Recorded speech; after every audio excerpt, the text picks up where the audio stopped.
গৃহমন্ত্ৰী অমিত শ্বাহৰ আগমনৰ পূৰ্বে বটদ্ৰৱা প্ৰকল্প পৰিদৰ্শন মুখ্যমন্ত্ৰী ডক্টৰ হিমন্ত বিশ্ব শৰ্মাৰ। আকাশী গংগাৰ তীৰত বেদখলমুক্ত বৃহৎ ভূমিত নিৰ্মিত প্ৰকল্পস্থলী পৰিদৰ্শন কৰি মুখ্যমন্ত্ৰীৰ স্পষ্ট বাৰ্তা, বটদ্ৰৱাৰ আশে-পাশে নহয়, উচ্ছেদ আৰম্ভ কৰা হ'ব গাঁও আৰু চৰাঞ্চলসমূহতো। অমিত শ্বাহৰ আগমনক লৈ বটদ্ৰৱাত চলিছে যুদ্ধকালীন প্ৰস্তুতি। মাজত মাত্ৰ কেইটামান দিন গুৰুজনাৰ পবিত্ৰ জন্মস্থান বটদ্ৰৱাৰ ভূমিত ভৰি থব দেশৰ গৃহমন্ত্ৰী অমিত শ্বাহে। মুকলি কৰিব প্ৰায় 165 বিঘা বেদখলমুক্ত ভূমিত 222 কোটি টকাৰে নিৰ্মিত বহু প্ৰত্যাশিত বটদ্ৰৱা প্ৰকল্প। তাৰ পূৰ্বে সোমবাৰে পুৱা এইদৰেই হেলিকপ্টাৰ যোগে প্ৰকল্পস্থলীত উপস্থিত হ'ল মুখ্যমন্ত্ৰী ডক্টৰ হিমন্ত বিশ্ব শৰ্মা। প্ৰকল্পস্থলী পৰিদৰ্শনৰ অন্তত সাংবাদিকৰ সৈতে হোৱা কথা বতৰাত মুখ্যমন্ত্ৰীগৰাকীয়ে ক'লে, বটদ্ৰৱা প্ৰকল্প উন্মোচনৰ পাছতেই গুৱাহাটীত আন কেইবাটাও কাৰ্যসূচীত অংশগ্ৰহণ কৰিব গৃহমন্ত্ৰী অমিত শ্বাহে।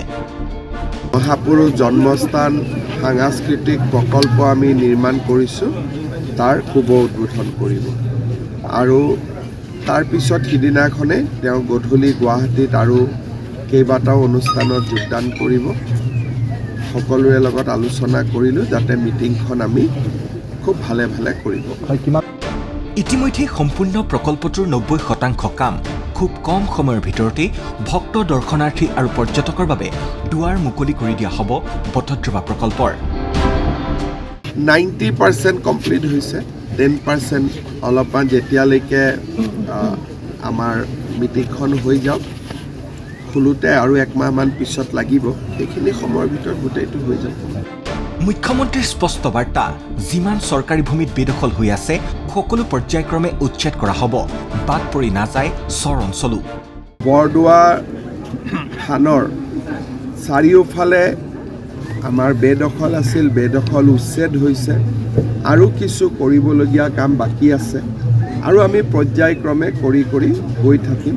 আমাৰ এটা লক্ষ্য আছে যে আমি যিমান মাটি অবৈধভাৱে দখল আছে আমি সেইখিনি উচ্ছেদ কৰিম আৰু চৰতো যিমান অবৈধ মাটিত দখল আছে, এনেকুৱা নহয় যে অকল গাঁৱৰ মাটি আমি উচ্ছেদ কৰিম, এটা সময়ত চৰতো যি অবৈধ বেদখল আছে তাতো আমি উচ্ছেদ কৰিম। 2016 চনতেই বেদখলমুক্ত কৰা হৈছিল বটদ্ৰৱা প্ৰকল্পৰ এই বৃহৎ ভূমি, যাৰ বাবে ৰাজ্য চৰকাৰৰ শলাগ লৈছে বটদ্ৰৱাবাসীয়েও। গতিকে 2016 চনৰ 23 ছেপ্টেম্বৰত আজি আমাৰ য'ত প্ৰকল্প 29 তাৰিখে আপোনাৰ উন্মোচন কৰা হ'ব, এই প্ৰকল্পৰ স্থান 2016 চনৰ 23 ছেপ্টেম্বৰ বিজেপি নেতৃত্বাধীন চৰকাৰখনে ইতিমধ্যে বেদখলমুক্ত কৰিছে আৰু বৰ্তমানৰ মুখ্যমন্ত্ৰী ডক্টৰ হিমন্ত বিশ্ব শৰ্মা ডাঙৰীয়াৰ সদিচ্ছাৰ আন্তৰিকতাৰ ফলত আজি এটা বাস্তৱ ৰূপ পাইছে আৰু এইটো আচলতে অসমীয়া জাতিৰ বাবে এটা মাইলৰ খুঁটি। মুখ্যমন্ত্ৰী ডক্টৰ হিমন্ত বিশ্ব শৰ্মাক বিশেষভাৱে ধন্যবাদ জনাইছে বটদ্ৰৱাৰ বিজ্ঞজনে। আৰু গোটেই বিষয়বিলাক তজবিজ কৰাৰ বাবে মুখ্যমন্ত্ৰী ডাঙৰীয়া আজি আহিছে, আমি অতি আনন্দিত। মুখ্যমন্ত্ৰী ডাঙৰীয়াক বিশেষভাৱে আমি ধন্যবাদ জনাব লাগিব এইকাৰণে যে তেখেতৰ উদ্যোগতেই গোটেই বটদ্ৰৱাৰ কায়াকল্প ইতিমধ্যে পৰিৱৰ্তনৰ প্ৰক্ৰিয়া আৰম্ভ হৈছে। উল্লেখযোগ্য যে আবিৰ্ভাৱ ক্ষেত্ৰ হিচাপে নামকৰণ কৰা হৈছে বটদ্ৰৱা প্ৰকল্পৰ। মুকলিৰ বাবে সাজু সবাতোকৈ ওখ গুৰু আসন, দেৱবাদ্য খোলৰ আকৃতিৰে নিৰ্মাণ কৰা গৱেষণা কেন্দ্ৰ, তালৰ আকৃতিত নিৰ্মাণ কৰা কলা কেন্দ্ৰ, প্ৰেক্ষাগৃহ, নাৱৰ আকাৰত মুকলিৰ বাবে সাজু কৰি তোলা হৈছে কৌশল বিকাশ কেন্দ্ৰ, থাকিব জাপিৰ আকৃতিৰ নাটঘৰ। প্ৰায় 60,000 মানুহৰ সমাগম হ'বলগীয়া 29 ডিচেম্বৰৰ শুভাৰম্ভণি অনুষ্ঠানত মুখ্যমন্ত্ৰী, জলসম্পদ মন্ত্ৰী পীযুষ হাজৰিকা, অসমৰ কেইবাখনো সত্ৰৰ সত্ৰাধিকাৰ, অসম চৰকাৰৰ সকলো মন্ত্ৰী বিধায়ক আৰু সাংসদসকলৰ লগতে চৰকাৰৰ বিভিন্ন দায়িত্বত অধিষ্ঠিত সকলো শীৰ্ষ পদবীধাৰী লোক এই বিশেষ অনুষ্ঠানত উপস্থিত থকাৰ কথা। সকলোৱে অধীৰ অপেক্ষাৰে বাট চাইছে 29 ডিচেম্বৰলৈ।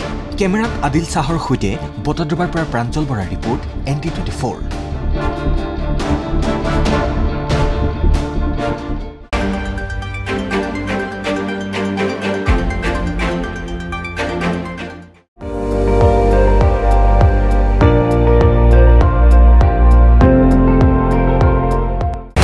আপুনি চাই আছে ND24, সৰ্বশ্ৰেষ্ঠ নহয়, সৰ্বোত্তমৰ দৌৰত।